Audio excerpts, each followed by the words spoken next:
Literacy വേൾഡിലേക്ക് ഏവർക്കും സ്വാഗതം. ഇന്ന് മാർച്ച് 8 ലോക വനിതാ ദിനം. എല്ലാവർക്കും ലോക വനിതാ ദിനാശംസകൾ നേർന്നുകൊള്ളുന്നു. സ്ത്രീകളുടെ അവകാശ സമര പോരാട്ട ചരിത്രം 19-ാം നൂറ്റാണ്ടിൽ തന്നെ ലോകത്തിന്റെ പല ഭാഗങ്ങളിൽ പല രൂപത്തിൽ തുടക്കം കുറിച്ചു. 1857 മാർച്ച് 8-ന് ന്യൂയോർക്കിൽ വനിതകൾ നടത്തിയ സമരം ചരിത്രത്തിന്റെ ഭാഗമാണ്. 20-ാം നൂറ്റാണ്ടിന്റെ ആരംഭത്തിൽ വിവിധ രാജ്യങ്ങളിൽ വ്യത്യസ്ത രീതികളിൽ ആചരിച്ച വനിതാ ദിനം സ്ത്രീ മുന്നേറ്റ ചരിത്രത്തിൽ പുതിയ അധ്യായം രചിച്ചു. സോഷ്യലിസ്റ്റ് പാർട്ടി ഓഫ് അമേരിക്കയുടെ നേതൃത്വത്തിൽ 1909 ഫെബ്രുവരി 28-ന് ന്യൂയോർക്കിലാണ് ചരിത്രത്തിലെ ആദ്യത്തെ വനിതാ ദിനം ആചരിച്ചത്. 1910 ഓഗസ്റ്റിൽ ഡെൻമാർക്കിലെ കോപ്പൻഹേഗനിൽ നടന്ന അന്താരാഷ്ട്ര വനിതാ സമ്മേളനവും 1911 മുതൽ യൂറോപ്യൻ രാജ്യങ്ങളിൽ ആരംഭിച്ച വനിതാ ദിനാചരണങ്ങളും സ്ത്രീ ശാക്തീകരണ രംഗത്ത് പുതിയ വഴിത്താരകൾ സൃഷ്ടിച്ചു. വനിതാ ദിനാചരണത്തിന് തുടക്കത്തിൽ ഒരു നിശ്ചിത തീയതി ഇല്ലായിരുന്നു.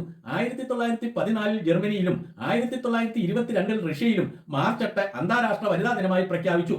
ഐക്യരാഷ്ട്രസഭ 1975 അന്താരാഷ്ട്ര വനിതാ വർഷമായും തുടർന്ന് മാർച്ച് 8 അന്താരാഷ്ട്ര വനിതാ ദിനമായും പ്രഖ്യാപിച്ചു. സ്ത്രീകളുടെ വിദ്യാഭ്യാസം, തൊഴിൽ, അധികാരം, പദവി, വേതനം, ആരോഗ്യം എന്നീ മേഖലകളിൽ ശാക്തീകരണത്തിന് ഉതകുന്ന നിയമങ്ങളും സാമൂഹ്യ അന്തരീക്ഷവും ലോകത്തെമ്പാടും സൃഷ്ടിക്കപ്പെട്ടു. ഇന്ത്യയിലും കേരളത്തിലും നിരവധി സ്ത്രീ മുന്നേറ്റ പ്രസ്ഥാനങ്ങളും വനിതാ ശാക്തീകരണ പരിപാടികളും നിലവിൽ വന്നു.